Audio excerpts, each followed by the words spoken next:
வணக்கம்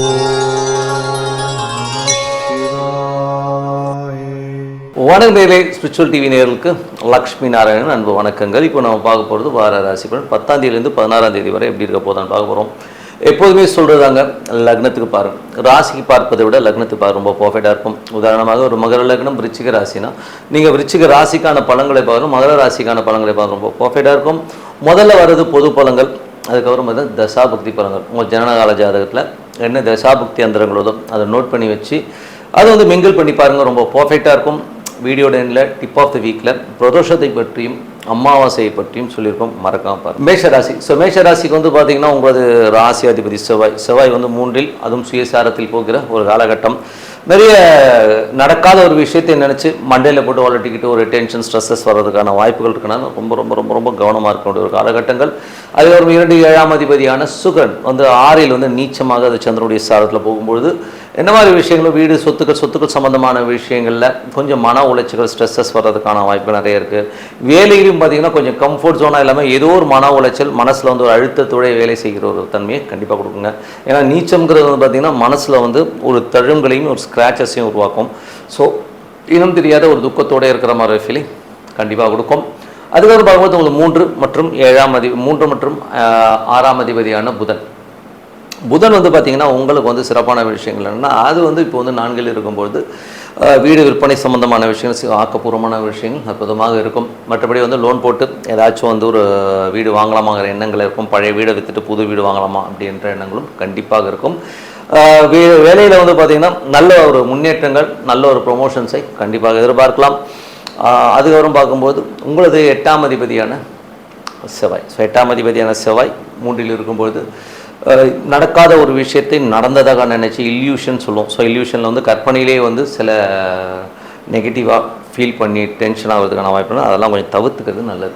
எது நடந்தாலும் கடைசியில் என்ன நடக்கும்போது பார்க்கலாங்கிற ஒரு லெவலில் தான் போகணும் ஒழிய அதை விட்டுட்டு வந்து ஐயோ அம்மான்னு சொல்லிட்டு புலம்புறதுல வந்து அர்த்தமே இல்லை. அதுக்கப்புறம் பார்க்கும்போது 9 மற்றும் 12ஆம் அதிபதியான குரு. ஸோ 9 மற்றும் 12ஆம் அதிபதியான குரு வந்து பார்த்திங்கன்னா இப்போ உங்களுக்கு 4ல் இருக்கார். அதுவும் சனியுடைய சாரத்தில் இருக்கும்போது கொஞ்சம் தொழில் ரீதியான விஷயங்கள் அலைச்சல்கள் ஜாஸ்தி இருக்கும். தந்தை சார்ந்த உறவுகளுக்கும் உங்களுக்கும் ஒரு அப்பாவுக்கும் உங்களுக்குமே நிறைய ஒரு கருத்து பேதங்கள், கொஞ்சம் ஸ்ட்ரெஸ்ஸஸ் அப்புறம் ஒரு ஃபீல் இருக்கும். இல்லாட்டா அப்பாவோட உடல்நலம் சம்மந்தமான விஷயங்கள் ரொம்ப கேர்ஃபுல்லாக இருக்கணும். வெளிநாட்டில் இருக்கும்போது தேவையில்லாத ஒரு மன உளைச்சலையோ ஸ்ட்ரெஸ்ஸையோ கொடுக்கறதுக்கான வாய்ப்பு ரொம்ப கவனமாக இருக்கணுங்க. அதுக்கப்புறம் பார்க்கும்போது உங்களுடைய 10 மற்றும் 11ஆம் அதிபதியான சனி 12ல் வக்கரமாக இருக்கும்போது தொழில் ரீதியான விஷயங்களில் நிறைய அலைச்சல்கள் இருந்தாலும் அதோடைய ரிசல்ட்ஸ் வந்து கொஞ்சம் ஸ்லோவாக இருக்கிற மாதிரி ஃபீல் இருக்கும். பெரிய லாபங்கள் வருமானா பெரிய லாபங்கள் வர்றதுக்கான வாய்ப்பு, ரியல் எஸ்டேட் துறையில் இருக்கவங்களுக்குலாம் அந்த ஒரு நல்ல பெருத்த லாபங்கள் வர்றதுக்கான வாய்ப்பு இருக்கும். சூப்பராக இருக்குங்க. ஸோ 12ஆம் அதிபதியான குரு இப்போ வந்து 4ல் இருக்கும்போது தாயார் சம்மந்தமான விஷயங்களை வந்து கொஞ்சம் அம்மாவுக்கு உங்களுக்கும் கொஞ்சம் சண்டை சச்சரவுகளோ வாக்குவாதங்களோ வர்றதுக்கான வாய்ப்புகள் இருக்குது. அதே மாதிரி வந்து பார்த்தா வீடு பராமரிப்பு வேலைகள், செலவுகள், வண்டி வாகனம் பராமரிப்பு செலவுகளும் வர்றதுக்கான வாய்ப்பு இருக்கனால கொஞ்சம் கவனமாக பார்த்துக்கிறது ரொம்ப ரொம்ப நல்லது. ஸோ இதுவரை பார்த்து பொது பலன்கள் இப்போ பார்க்கும் தசாபக்தி பலன்கள். மேஷ லக்னமாக இருந்து செவ்வாய் தசாபக்தி, செவ்வாய் வந்து 3ல் இருக்கும்போது கற்பனையிலே சில வராத பிரச்சனை வந்ததான் நினச்சிக்கிட்டு நம்ம ஃபீல் பண்ணுவோம். பக்கத்து வீட்டுக்காருக்கும் உங்களுக்கும் நிறைய கருத்து வேதங்கள், கொஞ்சம் டென்ஷன்ஸ் வரதுக்கான வாய்ப்பு இருக்குன்னா ரொம்ப கவனமாக இருக்கணும். மேஷ லக்னமாக வந்து சந்திர தேசாபதினா சந்திரன் வந்து சிறப்பான பலன்கள், நல்ல விஷயங்களை கண்டிப்பாக கொடுக்குங்க. ஸோ அதுவும் பார்த்திங்கன்னா உங்களுக்கு வந்து வீடு சொத்துக்கள் சம்மந்தமான விஷயங்கள், ஆக்கப்பூர்வமான விஷயங்கள், புதிய ஒப்பந்தங்கள் கையெழுத்து போடுறது, இந்த மாதிரி விஷயங்கள் எல்லாமே அற்புதமாக இருக்குங்க. மேஷ லக்னமாக வந்து செவ்வாய் தேசாபத்தங்களும் செவ்வாய் வந்து பார்த்திங்கன்னா உங்களுக்கு வந்து என்ன மாதிரி விஷயங்கள் போது கொஞ்சம் 3 8லும் போது கொஞ்சம் எமோஷன்ஸும் ஸ்ட்ரெஸ்ஸையும் கொடுக்கும். மேஷ லக்னமாக இருந்து சூரிய தசாபத்தி அந்தர்கள் சூரியன் வந்து பார்த்திங்கன்னா இப்போ 4ல் இருக்கும்போது குழந்தைகளுக்காக நிறைய செலவு பண்ணுறமான ஃபீலை கண்டிப்பாக கொடுக்குங்க. மேஷ லக்னமாக வந்து ராகு தேசாபதி, ராகு வந்து பெரிய லாபங்களையும் பெரிய ஒரு லெவலில் முன்னேறுவதையும் கண்டிப்பாக கொடுக்கும். மேஷ லக்னமாக இருந்து குரு தசாபுத்தி அந்தரங்கள், குரு வந்து 4ல் இருக்கும்போது சொத்துக்கள் வாங்குவதற்கான வாய்ப்புகள், சொத்துக்கள் சம்பந்தமான விஷயங்கள், சின்ன விரயங்களோ சின்ன ஒரு பராமரிப்பு வேலைகள், அலைச்சல்கள், இந்த மாதிரி விஷயங்களாக இருக்கும். தாயார் சம்பந்தமான உறவுகளால் வந்து கொஞ்சம் மன உளைச்சலோ ஸ்ட்ரெஸ்ஸஸோ உருவாகும், இல்லைன்னா செலவாகிறதுக்கான வாய்ப்புகள் நிறைய இருக்குது. அதுக்கப்புறம் அவங்க தந்தை சார்ந்த உறவுகளையும் கொஞ்சம் கவனமாக இருந்துக்கிறது ரொம்ப ரொம்ப நல்லது. வெளிநாட்டில் இருக்கவங்க வந்து டாக்குமெண்டேஷன்ஸ்லாம் வந்து கொஞ்சம் பர்ஃபெக்டாக வச்சுக்கோங்க. மேஷ லக்னமாக இருந்து சனி தேசாபத்தினா சனி வந்து பார்த்தீங்கன்னா தொழில் ரீதியான விஷயங்கள், நல்ல லாபங்கள், நல்ல ஏற்றங்கள் கொடுக்கும். கொஞ்சம் அலைச்சல்கள் கொடுக்கும். வக்கரமாக இருக்கனால கொஞ்சம் ஸ்லோவாக வந்து வருமானம் வரதை குறிக்குங்க. மேஷ லக்னமாக இருந்து புதன் தசாபூத்தி அந்தரங்கள் புதன் வந்து பார்த்திங்கன்னா உங்களுக்கு 4ல் இருக்கும்போது பழைய வீடுகள் பழைய சொத்துக்கள் விற்று புதிய சொத்துக்கள் புதிய வண்டி வாகனம் வாங்குகிற யோகங்களை கண்டிப்பாக கொடுத்துருங்க. கொஞ்சம் வந்து அலைச்சல்கள் கொஞ்சம் ஜாஸ்தியாக இருக்கும். சின்ன சின்ன கலகங்கள் வர்றதுக்கான கொஞ்சம் கவனமாக இருக்கிறது ரொம்ப ரொம்ப நல்லது. மேஷ லக்னமானது கேது தேசாபதி இருந்தால் கேது வந்து உங்களுக்கு வந்து 5ல் இருக்கும்போது குழந்தைகளுக்காக கொஞ்சம் கடன் வாங்குற சூழ்நிலை கண்டிப்பாக இருக்கிறதும் கொஞ்சம் கவனமாக இருந்துக்கணும். மேஷ லக்னமானது சுக்கிர தேசாபதி சுக்கிரன் வந்து வேலையில் நமக்கு ஒரு கொஞ்சம் மன உளைச்சல் கடன் சம்பந்தமான விஷயம் மன உளைச்சல் வர்றதுக்கான வாய்ப்பு ரொம்ப கவனமாக இருக்கணும். ஏன்னா அந்த சுக்கிரன் நீச்சமாக இருக்கும்போது கணவன் மனைவிக்கு நடுவிலே வந்து கொஞ்சம் வந்து ஒரு மிஸ் அண்டர்ஸ்டாண்டிங் வர்றதுக்கான வாய்ப்புகள் இருக்கான கொஞ்சம் கவனமாக பார்த்து ரொம்ப ரொம்ப நல்லது. மற்றபடி என்னை பொறுத்த ஒரு நல்ல ஒரு பிரார்த்தனை எப்போதுமே வந்து ஒரு அமைதியான இடத்துல உட்காந்து ஒரு நமக்கு பிடிச்ச தெய்வம் என்ன தெய்வமோ அதை நினச்சி மனதார பிரார்த்தனை பண்ணும்போது கண்டிப்பாக நம்ம அடுத்த லெவல் போகிறதுக்கான ரொம்ப சிறப்பாக இருக்குது. ரிஷபராசி. ரிஷபராசிக்கு வந்து பார்த்திங்கன்னா உங்களுக்கு ராசி அதிபதி சுக்கிரன் வந்து 5ல் நீச்சமாக இருக்கும்போது குழந்தைகளை கொஞ்சம் மன உளைச்சலையும் கொஞ்சம் வந்து மன வேதனையிலையும் வர்றதுக்கான வாய்ப்புகள் கொஞ்சம் கவனமாக இருந்துக்கணும். வேலையிலையும் பார்த்திங்கன்னா வேலை பளுக்கள் வேலையில் வந்து கொஞ்சம் ஸ்ட்ரெஸ்ஸஸ் வர்றதுக்கான வாய்ப்புகள் கொஞ்சம் கவனமாக இருக்கிறது ரொம்ப ரொம்ப நல்லது. அதுக்கப்புறம் பார்க்கும்போது உங்களுக்கு 2 மற்றும் 5ஆம் அதிபதியான புதன் வந்து பார்த்திங்கன்னா உங்களுக்கு 3ல் இருக்கும்போது சின்ன சின்ன கலகங்கள் நமக்கு தெரியாமல் நம்மளை வாட்ச் பண்ணுறது நமக்கு தெரியாமல் கேமரா வைக்கிறது இந்த மாதிரி விஷயங்களாக இருக்கும். கொஞ்சம் கவனமாக இருந்துக்கிறது ரொம்ப ரொம்ப நல்லது. அதுக்கப்புறம் உங்களுடைய 3ஆம் அதிபதியான சந்திரன் வந்து சிறப்பான விஷயங்கள் நல்ல ஏற்றங்கள் நல்ல லாபங்கள் வரதுக்கான வாய்ப்புகளுமே ரொம்ப நல்லா இருக்குது. ரிஷபராசிகளுக்கு வந்து உங்களது 4ஆம் அதிபதியான சூரியன் 3ல் இருக்கும்போது பழைய சொத்துக்கள் விற்பனையாகி அதனால் நல்ல லாபங்கள் வரதுக்கான வாய்ப்புகள். தாயாருக்கும் உங்களுக்கும் கொஞ்சம் கருத்து வேறுபாடு கொஞ்சம் டென்ஷன்ஸ் வர்றதுக்கான வாய்ப்புகளும் கொஞ்சம் கவனமாக இருந்துக்கணும். மற்றபடி உங்களுக்கு 6ஆம் அதிபதியான சுக்கிரன் வந்து 5ல் இருக்கும்போது கொஞ்சம் வேலையிலும் கடன் சம்பந்தமான விஷயம் கொஞ்சம் மன உளைச்சல் வர்றதுக்கான வாய்ப்புகளும் கொஞ்சம் கவனமாக நடந்துக்கிறது ரொம்ப ரொம்ப நல்லது. உங்களுக்கு 7ஆம் அதிபதியான செவ்வாய் அவர் வந்து உங்களுக்கு 2ல் இருக்கும்போது சுப நிகழ்ச்சிகள் சம்பந்தமான விஷயங்கள் அற்புதமாக நடக்கிறதுக்கான வாய்ப்புகள் ரொம்ப நல்லா இருக்குது. ஸோ அது கணிஞ்சு வரதுக்கான வாய்ப்புகள் ரொம்ப நல்லா இருக்குது. 8ஆம் அதிபதியான குரு வந்து பார்த்தீங்கன்னா 3ல் இருக்கும் கொஞ்சம் ஓவர் ஸ்ட்ரெஸ்ஸஸ் இருக்கும். அதீதமான லாபங்களை நோக்கி ஏதாச்சும் பெருசாக பண்ண போவோம். பழைய சொத்துக்கள் ஏதாவது விற்றுருக்க பணத்தை கொண்டு போய் எங்கன்னா பிஸ்னஸில் போடலாங்கிற எண்ணங்கள்லாம் தோணும். கொஞ்சம் கவனமாக இருக்க வேண்டிய ஒரு காலகட்டங்கள் கொஞ்சம் பார்த்துருந்துங்க. அதுக்கப்புறம் பார்க்கும்போது புதிய ஒப்பந்தங்களோ ரிஜிஸ்ட்ரேஷன் சம்மந்தமான விஷயங்கள் செக் இஷ்யூ பண்ணுறது எல்லாமே கொஞ்சம் கவனமாக இருக்கணும். அதுக்கப்புறம் பார்க்கும்போது 9, 10ஆம் அதிபதியான சனி இப்போ 11ல் இருக்கும்போது பெரிய லாபங்களையும் பெரிய வெற்றிகளையும் கொடுக்கறதுக்கான வாய்ப்புகள் ரொம்ப நல்லா இருக்குது. ஸோ அடுத்த கட்டத்துக்கு போகிறதுக்கான வாய்ப்புகளும் ரொம்ப அற்புதமாக இருக்குங்க. ஸோ இதெல்லாமே வந்து ரொம்ப அற்புதமாக இருக்குது. அது மட்டும் இல்லை 11ஆம் அதிபதி வந்து 3ல் இருக்கும்போது பெரிய லாபங்கள் வந்து ஸ்ட்ரெஸ்ஸஸ் நல்லா இருக்கும். மூத்த சகோதர நண்பர்கள் விஷயங்களில் கொஞ்சம் கேர்ஃபுல்லாக இருந்துக்கிறது ரொம்ப ரொம்ப நல்லது. இதுவரை பார்த்தது பொது பலங்கள். இப்போ பார்க்கும்போது தசாபதி பலன் ரிஷப லக்னமாக இருந்து சூரியன் தசாபதி சூரியன் வந்து 4ஆம் அதிபதி 3ல் வந்து பழைய சொத்துக்கள் விற்பனையாகி புதிய சொத்துக்கள் புதிய வண்டி வாங்குகிற யோகங்கள் கண்டிப்பாக இருக்குங்க. தாயாருக்கும் உங்களுக்கும் கொஞ்சம் ஸ்ட்ரெஸ்ஸஸ் வர்றதுக்கான வாய்ப்புகளும் கொஞ்சம் பார்த்து இருக்கணும். ரிஷப லக்னமாக இருந்து சந்திரன் தசாபதி சந்திரன் வந்து 3ல் இருக்கும்போது சின்ன சின்ன கலகங்கள் இருக்கும். பட் இருந்தாலும் அதுக்கப்புறம் எல்லாமே சரியாடுங்க. ரிஷப லக்னமாக இருந்து செவ்வாய் தசாபதி இருந்தாங்க. செவ்வாய் வந்து உங்களுக்கு இப்போ வந்து 2ல் இருக்கும்போது சுப நிகழ்ச்சிகள் நடத்துவதற்கான வாய்ப்புகள் எல்லாமே ரொம்ப அற்புதமாக இருக்குது. ரிஷப லக்னமாக வந்து ராகு வந்து தொழில் ரீதியான விஷயம் நல்ல பிரம்மாண்டத்தையும் பெரிய லெவலில் முன்னேற்றத்தையும் கண்டிப்பாக கொடுக்குங்க. ரிஷப லக்னமாக வந்து குரு தேசாபுத்தி எந்திரங்கள் குரு வந்து பார்த்திங்கன்னா 8, 3ங்கிற ஒரு காம்பினேஷன்ஸில் வரும்போது இல்யூஷன்ஸ்லேயே நிறைய பிரச்சனைகள் பக்கத்து வீட்டுக்காரர் பிரச்சனை கொஞ்சம் வரலாம். இல்லைன்னா வந்து நடக்காத விஷயத்தை நடந்தால் நினச்சி நீங்கள் ஸ்ட்ரெஸ்ஸஸ் ஆகிறதுக்கான வாய்ப்புகள். நண்பர்கள் மற்றும் மூத்த சகோதர சம்பந்தமான விஷயம் கொஞ்சம் கேர்ஃபுல்லாக இருந்துக்கிறது ரொம்ப ரொம்ப நல்லது. அதுக்கப்புறம் பார்க்கும்போது ரிஷப லக்னம் வந்து சனி தேசாபத்தி எத்தனங்கள் சனி வந்து பார்த்திங்கன்னா உங்களுக்கு வந்து 9, 10ஆம் அதிபதி 11ல் இருக்கும்போது பெரிய லாபங்களை பெரிய வெற்றிகளை கொடுக்கறதுக்கான வாய்ப்புகள். பட் சனி வக்கரமாக இருக்கணும் கொஞ்சம் ஸ்லோவாக போகிற மாதிரி ஃபீலிங் கண்டிப்பாக இருக்கும். ரிஷப லக்னமாக வந்து புதன் தேசாபுத்தி எந்திரங்கள் புதன் வந்து பார்த்திங்கன்னா உங்களுக்கு வந்து 5ஆம் அதிபதி 3ல் இருக்கும்போது குழந்தைகள் நல்ல வெற்றிகரமாக சிறப்பாகவும் இருக்கிறதுக்கான வாய்ப்புகள் ரொம்ப நல்லா இருக்குது. ஸோ அதே நேரத்தில் வந்து பார்த்திங்கன்னா கொஞ்சம் குழந்தைகளால் கொஞ்சம் மன வருத்தங்களும் வரும். ஸோ ரெண்டுமே கலந்துருக்கணும் கொஞ்சம் பார்த்துருந்துக்குங்க. அதுக்கப்புறம் ரிஷப லக்னமாக வந்து கேது தேசாவது கேது 4ல் இருக்கும்போது வீடு சொத்துக்கள் சம்மந்தமான விஷயம் லோன்ஸ் வாங்குற மாதிரி விஷயங்கள் இருக்கும். தாயாருக்கும் உங்களுக்கும் வாக்குவாதங்கள் கொஞ்சம் ஸ்ட்ரெஸ்ஸஸ் வரதுக்கான வாய்ப்புகளும் கொஞ்சம் கவனமாக இருக்கணும். ரிஷப லக்னமாக வந்து சுக்கிர தசாபுத்தி எந்திரங்கள் சுக்கிரன் வந்து பார்த்திங்கன்னா உங்களுக்கு 5ல் நீச்சமாக இருக்கும்போது குழந்தைகள் விஷயங்கள் வந்து மன உளைச்சலையும் ஸ்ட்ரெஸ்ஸையும் கொடுக்கறதுக்கான வாய்ப்புகள் ரொம்ப ரொம்ப கவனமாக இருக்கணும். ஏன்னா வந்து நீச்சம்னும் போது அது மட்டும் வேலையிலையும் பார்த்திங்கன்னா கொஞ்சம் மனசுக்கு ஒவ்வாத ஒரு சில விஷயங்கள்லாம் இருக்கும். ஸோ கொஞ்சம் கவனமாக இருக்கிறது ரொம்ப ரொம்ப நல்லதுங்க. மற்றபடி என்னை பொறுத்தவரை நல்ல ஒரு பிரார்த்தனை அதாவது ஒரு அமைதியாக ஒரு இடத்துல உட்காந்து ஒரு பர்டிகுலர் டைமில் உட்காந்து பிரார்த்தனை பண்ணும்போது கண்டிப்பாக நம்ம அடுத்த லெவல் போகிறதுக்கான வாய்ப்பு ரொம்ப சிறப்பாக இருக்குது. மிதுன ராசி. ஸோ மிதுன ராசிக்கு வந்து பார்த்திங்கன்னா உங்களுக்கு ராசியாதிபதி புதன். ஸோ புதன் வந்து பார்த்தோம்னா உங்களுக்கு வந்து 2ல் இருக்கும்போது சிறப்பான விஷயங்கள் சொத்துக்கள் வாங்குறதுக்கான வாய்ப்புகள் வண்டி வாகனங்கள் வாங்குகிற யோகங்கள் எல்லாமே அற்புதமாக இருக்குங்க. ஸோ அது மட்டும் தொழில் ரீதியான விஷயம் நல்ல ஏற்றங்கள் நல்ல லாபங்கள் வர்றதுக்கான வாய்ப்புகள் ரொம்ப நல்லா இருக்குது. கலைத்துறையில் இருக்கணும் பெரிய லாபங்களை கண்டிப்பாக எதிர்பார்க்கலாம். அதுக்கப்புறம் வந்து 2ஆம் அதிபதி 2ஆம் அதிபதியான சந்திரனும் சிறப்பான விஷயங்கள், நல்ல ஏற்றங்கள், நல்ல லாபங்கள், பெரிய அளவில் முன்னேறும், பெரிய பணம் சம்பாதிக்கணுங்கிற எண்ணங்கள் எல்லாமே ரொம்ப அற்புதமாக இருக்குது. அதுக்கப்புறம் பார்க்கும்போது 3ஆம் அதிபதியான சூரியன் 2ல் இருக்கும்போது சின்ன சின்ன கலகங்கள் ஏற்படுறதுக்கான வாய்ப்புகள் ரொம்ப கவனமாக இருக்கணும். நமக்கு தெரியாமல் கேமரா வைக்கிறது, நம்மளுக்கு தெரியாமல் நம்மளை நோட் பண்ணுற மாதிரி விஷயங்கள்லாம் இருக்கும். கொஞ்சம் கேர்ஃபுல்லாக இருந்துக்கிறது ரொம்ப ரொம்ப நல்லது. அதுக்கப்புறம் வந்து உங்களுக்கு 5ஆம் அதிபதியான சுக்கிரன் 4ல் வந்து நீச்சமாக இருக்குது. குழந்தைகள் விஷயங்கள் நிறைய செலவு பண்ணுறமான விஷயங்கள் இருக்கும். தாயார் சம்பந்தமான விஷயங்கள் நமக்கு வந்து கொஞ்சம் மனக்கலக்கங்கள், கொஞ்சம் மனசில் காயங்கள் வர்றதுக்கான வாய்ப்புலாம் ரொம்ப கவனமாக இருக்கிறது ரொம்ப ரொம்ப அவசியம். அதுக்கப்புறம் வந்து குழந்தைகளுடைய நடவடிக்கைகளால் கொஞ்சம் நமக்கு வந்து டென்ஷன், வாக்குவாதங்களாக இருக்கிறதுக்கான வாய்ப்புலாம் கொஞ்சம் கவனமாக பார்த்துக்கிறது ரொம்ப ரொம்ப நல்லது. அதுக்கப்புறம் பார்க்கும்போது உங்களுடைய 6ஆம் அதிபதியான செவ்வாய் வந்து உங்களுக்கு வந்து இப்போ வந்து ராசியிலே இருக்கும்போது உடல் ரீதியான விஷயம் கொஞ்சம் கவனமாக பார்த்தோம். கால் சம்மந்தமான விஷயங்கள் அதெல்லாம் வந்து கொஞ்சம் வலி வந்து போகிறதுக்கான வாய்ப்புகள் இருக்குது. அதனால் கொஞ்சம் பார்த்து இருந்துக்குங்க. மற்றபடி வந்து பார்த்திங்கன்னா வேலை சம்மந்தமான வேலை இல்லாதவர்களுக்கு வேலை கிடைக்கிறதுக்கான வாய்ப்புகள் எல்லாமே ரொம்ப நல்லாயிருக்கு. கடன் கேட்டிங்கன்னா கிடைக்கிறதுக்கான வாய்ப்பு எல்லாமே ரொம்ப நல்லாயிருக்கு. அதுக்கப்புறம் பார்க்கும்போது உங்களுக்கு 7ஆம் அதிபதியான குரு வந்து உங்களுக்கு 2ல் இருக்கும்போது நல்ல ஒரு வளர்ச்சி, நல்ல ஏற்றங்கள், சுப நிகழ்ச்சிகள் நடத்துறதுக்கான வாய்ப்புகள் எல்லாமே ரொம்ப அற்புதமாக இருக்கும். அதே நேரத்தில் கணவன் மனைவிக்கு நடுவில் தேவையில்லாத ஒரு நபர்கள், தேவையில்லாத ஆட்களுடைய பேச்சுக்களையோ இன்டர்ஃபரன்ஸோ கட் பண்ணிக்கிறது ரொம்ப ரொம்ப நல்லது. எதாக இருந்தாலும் நீங்களே பேசி தீர்த்துக்கோங்க.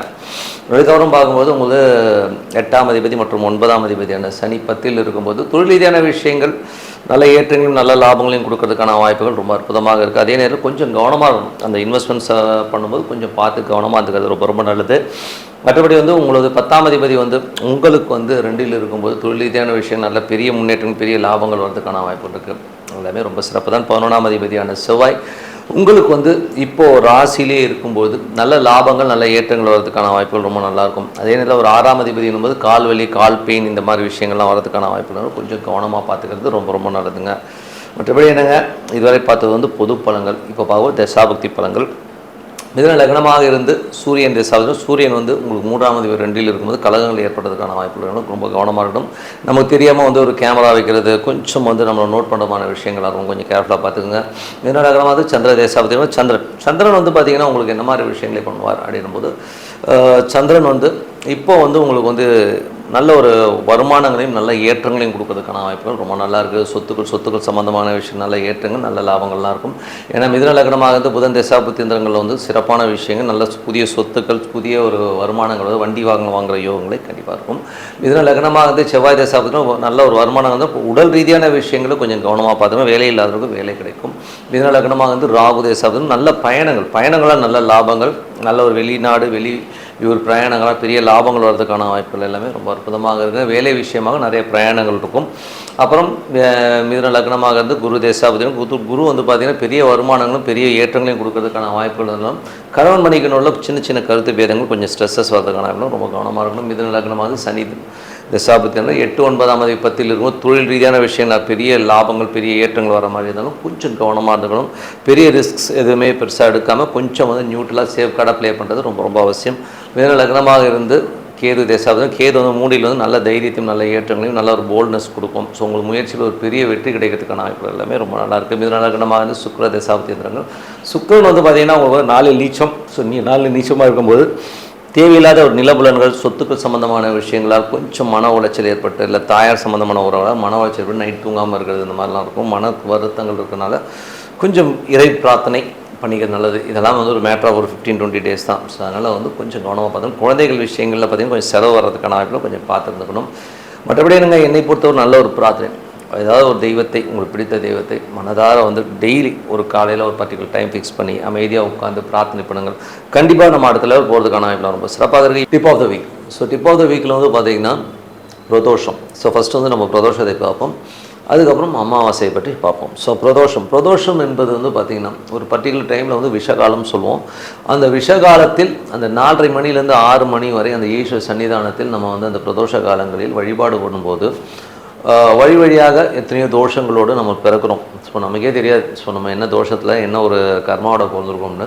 இந்த பிரதோஷ காலங்களில் வந்து அந்த ஈஸ்வர சன்னிதானத்திலேருந்து அமர்ந்து அந்த ஈஸ்வரனை வழிபாடு அந்த பர்டிகுலர் டைமில் இருக்கும்பொழுது அற்புதமான பலன்கள், உங்கள் தோஷங்கள் நிவர்த்தி ஆகும். ஸோ இதுக்கு வந்து ஒரு சின்ன உதாரணம் சொல்லணும்னா, எனக்கு தெரிஞ்ச ஒரு நண்பர் நிறைய கார்டுனா கார்ட்ஸ் வச்சு நிறைய ஸ்வைப் பண்ணிட்டார். ஸோ ஸ்வைப் பண்ணும்போது கொஞ்சம் நம்ம பணம் இல்லைன்னும் போது நிறைய ஸ்வைப் பண்ணிட்டார். நடுவில் கொஞ்சம் வேலை இல்லாதவர் இன்னும் அந்த அமௌண்ட் அதிகமாகிடுச்சு. ஸோ ஒரு பர்டிகுலர் டைம் வரும் வந்து பார்த்திங்கன்னா அவரால் வந்து வேலைக்கு போகிறதே வந்து கடன் கட்டுறதுக்காக, அந்த கார்டுக்கு கடன் கட்டுறதுக்காக மட்டுமே வந்து ஒரு வேலைக்கு போவார். ஸோ அந்த மாதிரி ஒரு சூழ்நிலையில் அவர் தள்ளப்பட்டார்.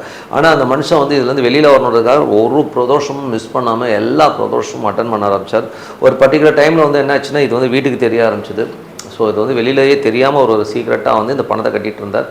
அது தெரிஞ்சவொன்னே அதுக்கப்புறம் அவங்களுடைய பசங்க வந்து அதுக்கு பே பண்ணி எல்லாமே ஃப்ரீ பண்ணி கடைசியில் வந்து இன்றைக்கி நிம்மதியாக இருக்கார். இந்த பிரதோஷத்துக்கு இன்றைக்கும் விட மாட்டார். அவர் சொல்லுவார், எப்பா எவ்வளோ பெரிய பிரச்சனைலேருந்து எல்லோரும் செட்டில்மெண்ட் பண்ணிட்டு வெளில வந்தேன்னு சொன்னார். ஏன்னா அவ்வளோ பெயினுங்க. ஒருத்தன் வந்து ஒரு மாதம் ஃபுல்லாக உழைக்கிறது அத்தனையுமே வந்து கொண்டு போய் பேங்க்கு கார்டு கட்டுற மாதிரி இருந்தால், நான் சொல்கிறதுக்கு ஒரு ரூபா 2 ரூபா ஒரு 30,000 வந்து மாதம் வந்து வெறும் கார்டுக்கு வந்து இன்ட்ரெஸ்ட் மாதிரியே கட்டிட்டு வருவார். எவ்வளோ பெயின்ஃபுல்லான விஷயம் பாருங்கள். ஸோ ஏதோ ஒரு தப்பு நடக்கும்போது அந்த தோஷங்கள்லேருந்து நிவர்த்தி சொல்கிறதுக்கு இந்த பிரதோஷ காலங்கள் ரொம்ப சூப்பராக இருக்கும்.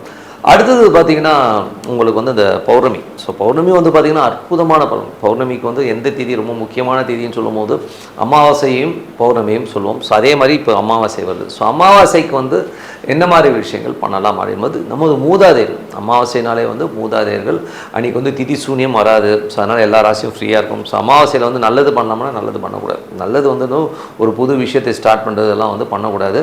அமாவாசைக்கு வந்து போட்டிகள் ஏதாச்சும் கலந்துக்கணும், நான் அதுக்கு வந்து ஜெயிக்கணுங்கிற பூஜை புனஸ்காரங்கள் பண்ணணும்னா அதெல்லாம் பண்ணலாம். மற்றபடி வந்து தொழில் ரீதியான விஷயங்களை புதிய ஒரு வீடு கிரகப்பிரவேசம் நல்லது நீங்கள் அமாவாசை பண்ணலான்றதை வந்து தவிர்த்துக்கிறது ரொம்ப ரொம்ப நல்லது. மற்றபடி அன்றைக்கி நம்ம என்ன பண்ணணும் அப்படின்னா, அமாவாசை அன்னைக்கு வந்து நீங்கள் பர்டிகுலர் பண்ண வேண்டியது வந்து மூதாதையருடைய வந்து தர்ப்பணம் கொடுக்குறது. ஏன்னா வந்து நமது இந்த மூதாதையர்களுக்காக வந்து அன்றைக்கி ஒரு நாள் நம்மளை வந்து பெற்று எடுத்து வளர்த்து தாய் தந்தையராக இருக்கலாம், நம்ம தாத்தா பாட்டி முன்னோர்களுக்காக அந்த ஒரு நாள் எனக்கு தோஷம் இருக்குது இல்லை, நீங்கள் வந்து போயிட்டு ஒரு தர்ப்பணம் கொடுத்துட்டே வாங்களேன். அமாவாசை எதுக்குன்னா நீங்கள் வந்து உங்களுடைய மூதாதையருக்காக அந்த ஒரு மணி நேரம் ஸ்பெண்ட் பண்ணுங்களேன் மாதத்துக்கு ஒரு வாட்டி. ஸோ என்ன பண்ணணும், அந்த கோயிலுக்கு போனீங்கன்னா ஒரு 100-150 ரூபா தான் ஆகும் செலவு. ஸோ அந்த 150 ரூபாய் ஒரு கிட்டு கொடுப்பாங்க, அதை எடுத்துகிட்டு வந்து இலை போட்டு அந்த தர்ப்பணம் பண்ணிவிட்டு வாங்க. ஒரு பிராமணாளுக்கு வந்து ஒரு 50-100 கொடுங்க. ஸோ மொத்தமாக ஒரு 200-300 செலவாகும், அவ்வளோதான்.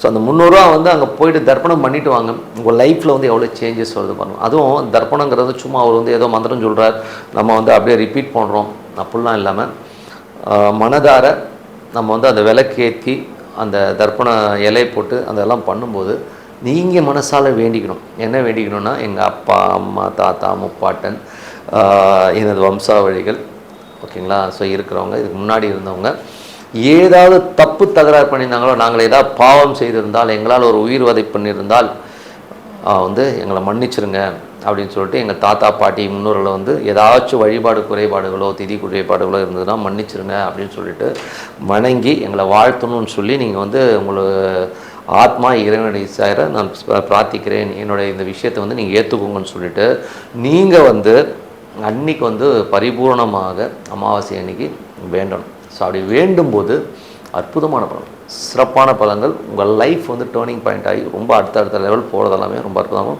என்னை பொறுத்தவரை வந்து நிறைய பேர் வந்து இந்த மாதிரி விஷயங்கள் பண்ணும்போது என்ன கேட்பாங்கன்னா, பொருளாதாரம் தான் கேட்பான். சார் இது பண்ணால் எனக்கு என்ன 1 கோடி வந்துருமா சார், ஒரு 3 அமாவாசை பண்ணிட்டா எனக்கு ஒரு 1 கோடி வருமானு கேட்பான். அப்படிலாம் கிடையாதுங்க. முதல்ல அமைதி வரும்.